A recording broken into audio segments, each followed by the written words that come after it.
Use it like this. Yes, well, yeah, for It was amazing. okay. Oh, is this camera recording? Yes, it is recording.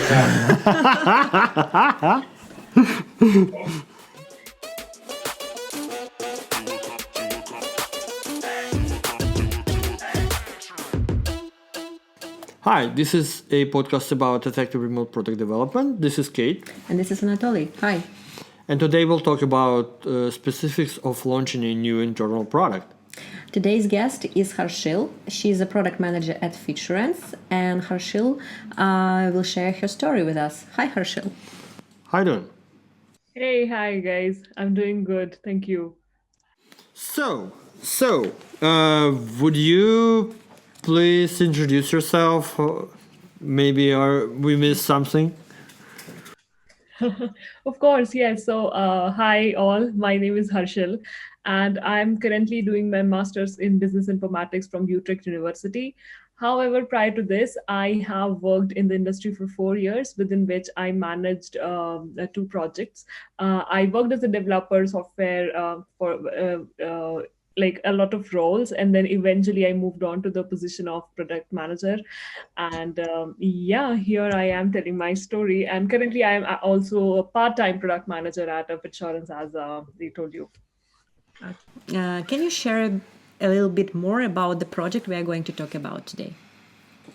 Sure. So the project that we built in my previous company, it was an automation project wherein we tried to bring in a lot of DevOps tools to automate the whole build cycle. The end-to-end deployment cycle is more precise. So it was a closed tool which is used in the company to make budgets, do forecast, and all the numbers of finances. And they had a lot of scripts within that closed tool, and we tried to implement a lot of repository management and version controlling and all of those principles into it to make automate the whole thing basically. Can you share a little bit more about the goals of the project? Why did your company start it?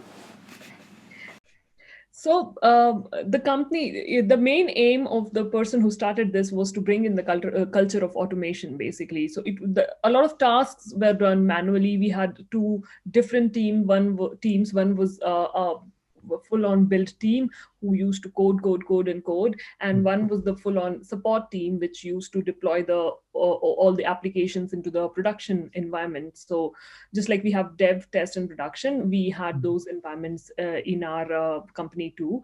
But what happens is across the environments, it is too difficult to maintain consistency. And whenever a person is deploying something, it is like a whole day task, and you have to look at so many variables, maintain so many things, and sometimes this is failing and that is failing. And at times, what happens is when you're deploying something and it fails, you try to fix it on the spot. So the consistency is lost in that process, and the one thing is not same across all the environments. So that is what we wanted to change. We wanted to bring in consistency using automation. So basically, you are talking about process automation, yes? Yeah.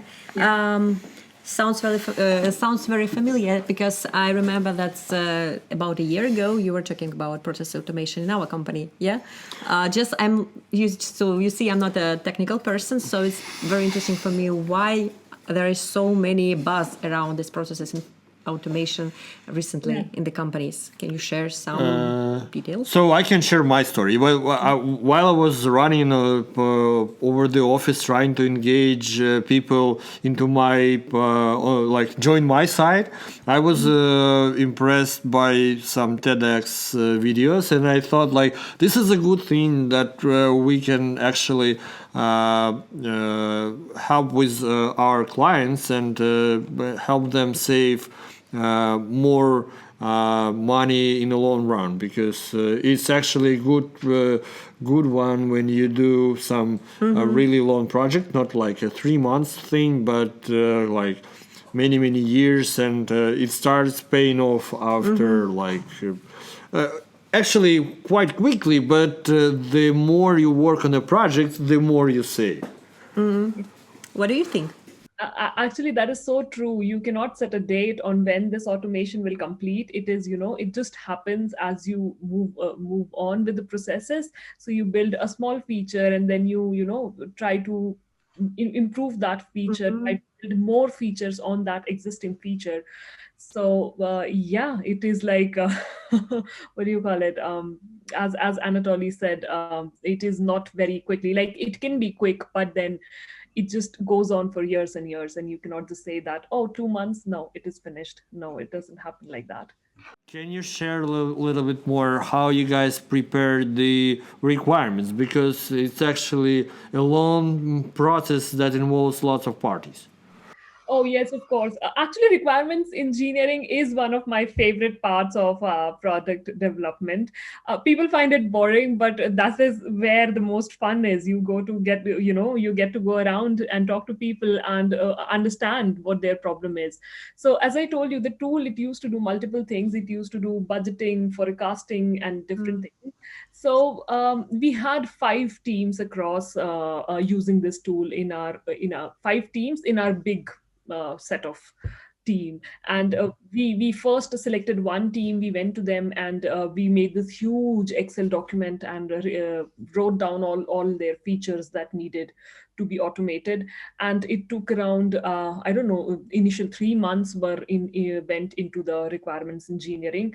And after that, we also did a kind of research on what DevOps tools we wanted to use, because there are so many tools for these days. Just for version control, we have like Git, Mercurial, SVN, Perforce. Oh my god, like it's overwhelming, and you just need to narrow down what do you want to use, where do you want to use it, and prioritize everything. So yeah, that is how we went. We just went to the manager of each team, wrote down the requirements in that big Excel sheet, and prioritize our requirements according to, after the conversation we had with the managers. Would you mind sharing what tools have you stopped on? Oh yes, of course. So the company, there were some tools which were compliant to the company. So the company had a list of tools which we can use, which the company allows us the license for. So we used Git for version controlling, and then we used TeamCity for build automation. Then we used Nexus for our repository management, and then we used Nolio for the ultimate deployment of the code into the production environment. So these were the 4 main tools, and then we were exploring some more, but then yeah, things happen, and then you just keep exploring. So yeah. By the way, you as a product manager, what tools do you use on a daily basis? So what are your what tools would you recommend as a product manager? So the very first tool I recommend is Git, because I have used it, and I have tried to train people on it, and it's so easy to learn. And I mean, of course, there are some tricks within it, and you'll get it when you just go on to the higher levels of it. But even at the basics of it, you just have to have Git, because you can use it command line, or it also has a very nice user interface, GitHub desktop, that Mhm. you can use, and you can manage your whole repository, your whole code on it. And it's just, if you follow the rules correctly, like you don't just merge anything into any of the branches, there is you can maintain such a nice amount of code consistency across everything. Well, So yeah, and the other tool, a very nice tool, is Jira, and Trello is also quite popular these days. So you can, Jira, we used to link it with Git and automate our stories and our code in that way. So the every story has a code linked to it, and as you move the Jira forward, the code moves forward. So that was a very nice thing to keep track of. Yeah, we use Trello a lot in our team. Yes, I love Trello. It's so nice looking, and especially when you drag the card to done.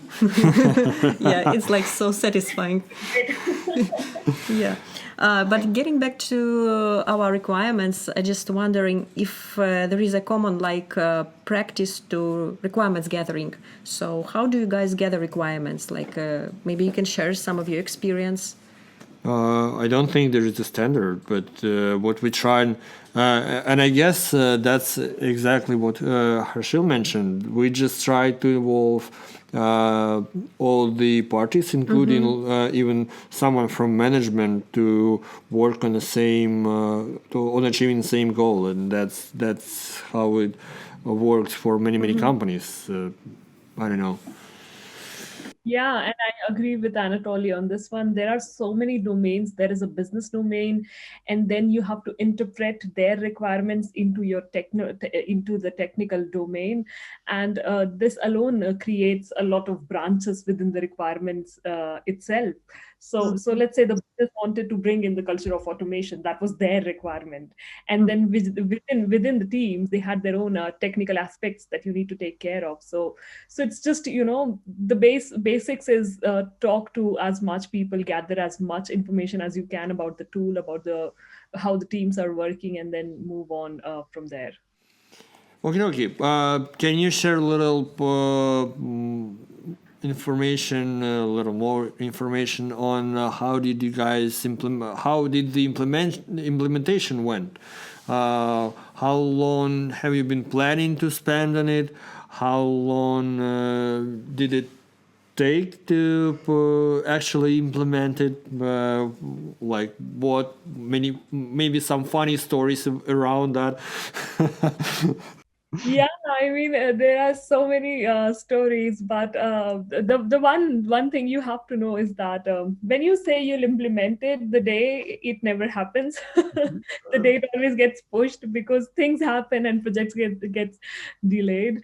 And for implementation, I learned that it is not easy to motivate people to accept new ways of doing something that they have been doing for many years. So that is something you have to keep in mind even before you start a project, and you have to take the steps very initially to motivate those people that there will come a time when you have to change this. So start preparing for this from now on.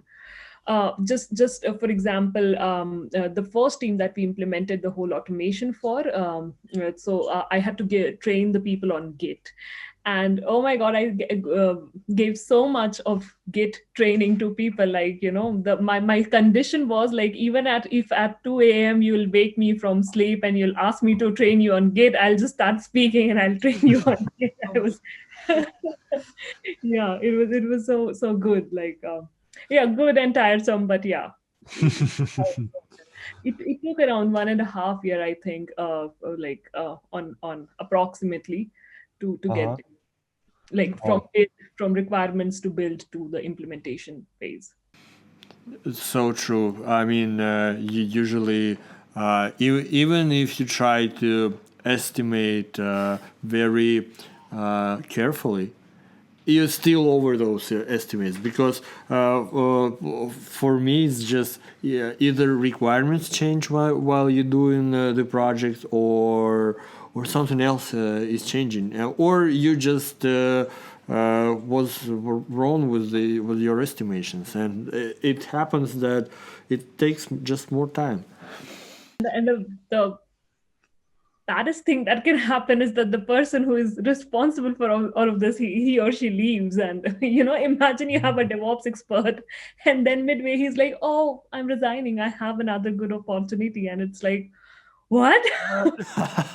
I think this is the risks section, when you have to manage all these risks, yes, and consider all this potential risk when you are planning something. Yes, you are planning your roadmap, you are planning all this project. Yes.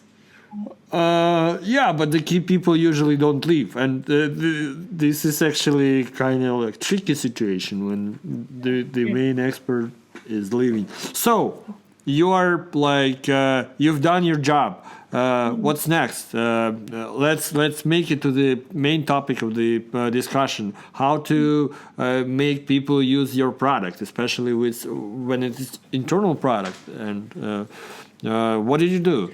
Well, this is something I wish we could have done to make our implementation phase easier. So as I said, we had 5 different teams, and we tried to, the thing which we did was we built the whole system, and then we went to the team and we were like, okay, now learn these 4 tools and implement, try and change your processes, try and adapt to our automated process. And it's not easy. Like the team of 10 won't even learn one tool, let alone 4. And it is so much difficult, right? So yeah, what we could have done is, when we were starting our project, like first we implemented Git, then we implemented TeamCity, then Nolio, then the Nexus, then Nolio. So we could have identified 2 key people in that team of 10 and would have trained only those 2 people, instead of, going ahead and saying that, oh, all these 10 people are going to listen to us. No, it doesn't happen. You can change one person, but to change 10 people, it is like an altogether a different kind of job, right? So yeah, that is something which we could have done, and that is, I'm sure, is going to be my next step when I'm through with my current product that I'm working on. So yeah, that is how the implementation went. But it was like a lot of time me running around people's desks that, oh, just install this, use this permissions. And when you're in a big company, not everything is accessible to you. You need to have a lot of permissions and all those criteria that your system has to fulfill before you get an account to even use that tool. So all these uh, formalities, they come in the way of implementation. So it is a bumpy road. Like building the tool is easy, implementing it is hard, I would say. So you were running between teams, making people or forcing people use the tool, and they were saying no, or they were saying yes, and then when you were leaving their office, they were like, come on. Yeah, of course, because see, what will happen is, if you want to remain consistent, the first thing you have to do is you have to push it on the Git. But the past practice was they'll just copy folders from one environment to another, and then they'll be done with it. So they'll be like, if I can just do this, why do I need to learn Git in order to maintain consistency? Yeah, but this guy, he sits just right next to me, I'll tell him what's different. And no, things don't work like that. Why doesn't it work like that? It's so simple right now. Why do you want to make it complicated? So these are the questions that you need nice answers to in order to implement your things. So how to stay calm and just continue explaining it? How did you manage all this motivation? That's where the managers come in, right? So the one thing that went wrong with our thing is the person who started all of this, who wanted to implement all of this, who hired me to do this, he left the company midway. He was promoted to a higher position, and he flew to UK. Like, I was in India when this was happening, and then he flew to UK and then he settled there. And the team was like, okay, we were doing this when he was there because he told us to, and he's not here anymore. So why do you want to do it? So I went to my bosses and I was like, this is why you hired me and this is why I'm doing it. But, I have built this thing and nobody's using it. So please, say something to them or give me some kind of authority so that I can push them to do this. And then it happened that in their yearly goals, it was written that you have to help Harshil to implement this as nicely as possible. And that is when they were like, okay. So the situation was, I used to run around them and say that, please give me a 1 hour time slot in your whole day. And then after the goals were set in their calendar, they were like, so Harshil, when would you like to have a meeting regarding your DevOps thing? Like, okay. How could we just avoid this situation and approach to the solution of the problem? I mean, to team starting using the tool without manager. What would you think? Like, what should be different? So the first thing is that there has to be a proper authority to, motivate people continuously to do their tasks, because that is how it is. If there is no force behind you, you'll just won't move forward in that direction. So that is one thing that you have to absolutely ensure that you have that kind of support, that managerial support with you. And the second thing is that not everybody is enthusiastic about technology, but in every team you will find 1 or 2 person who wants to try new stuff. So identify those people and make them work with you. So if we would have, like, in our build phase itself would have contacted those technical enthusiasts. They would have, welcomed our product in their teams, and they would have been like, oh yeah, now it's done, now I can use it, and now I can automate my things. So yeah, this is something that you have to identify and do. Any tips how to, just like you as a product manager, okay, we can just take step back from the project, and just I want to ask you any tips how to motivate people to use new tools. Yes, how not to be afraid, how to try something new, like as a product manager, what can you recommend? So maybe you have some kind of experience from your previous projects or current projects. Yeah, it's more of, show don't tell. So the moment I showed them how easy things were, they were like, oh, okay. So up till now what we were doing was, it was all presentations, like, this is going to be automated. We were using big terms like DevOps and repository management and stuff like that. But the moment I showed them that, with a click of a button you can, deploy your code from using TeamCity and Nolio, this is how easy it is. You just need to sit, click this button, and wait for the screen to turn green, and that is all you have to do. So it is more of, show don't tell, because people are in their own jobs dealing with their own complexities, and you just don't want to bring any other new complexity in their life. You just want to say that, oh, it's easy, it's something new, and it's very easy. You should use it. You should just try it, and they will try it. So, lessons learned. If we will be summing up, what do you think are like 3 main lessons that you learn as a product manager while you were launching this internal product? The first important lesson is explore as much as you can. Like, the requirements has to be crystal clear, because there were times when we rewrote the code so many times. I was like, I'm doing the same thing for 6 months and the year is half past, and what am I doing? I'm writing the same code and just changing it. So that is the one thing. Just, I know requirements engineering can be boring for some people, but it's not. It's fun if you look at it, and if you define very crystal clear requirements, it will help you. Second is, make it easy. Just show, don't tell. Just show them how easy the tools are for them. And 3 is, some things are going to go wrong your way, and it just happens. It happens with everybody, and it is going to happen even in the future. No matter how much you plan, it's okay. That is the third advice, like third lesson that I learned. Like, it's okay if it goes wrong. It's okay. Agree. Cool, thank you. I have a question. Yes, Maybe. of course. Could you please recommend some kind of resources, maybe what you read, what you listen, what you watch on a regular basis as a product manager? I think that our listeners will find it useful if you share something, what kind of content you consume on a regular basis. The best thing to do is attend so there's a page on LinkedIn. It's called IIBA, International Business Analyst, IIBAA, something like that. I'll just send you the link so that you can cache it. So that, and they hold a lot of webinars where people come in, they share their experiences, and you listen to them and see that what exactly is going on, and you get tips from there. Another is, before coming into all of this, I did a lot of courses, some trainings that helped me a lot, and the content is, talk to people. That is all I would like to say. Like, talk to your seniors, talk to your senior managers. People are so intimidated by, their senior directors or managers.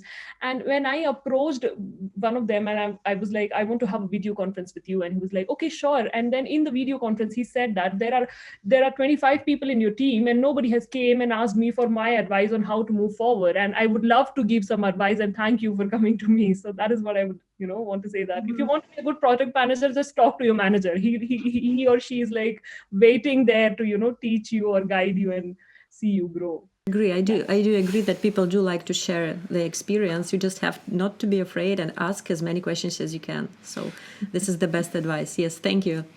Thank you. Okay, yeah, that was a fantastic talk. Thank you for joining us today, and see you guys all in next episodes. Bye, Harshil. Bye, everyone. Talk to you soon.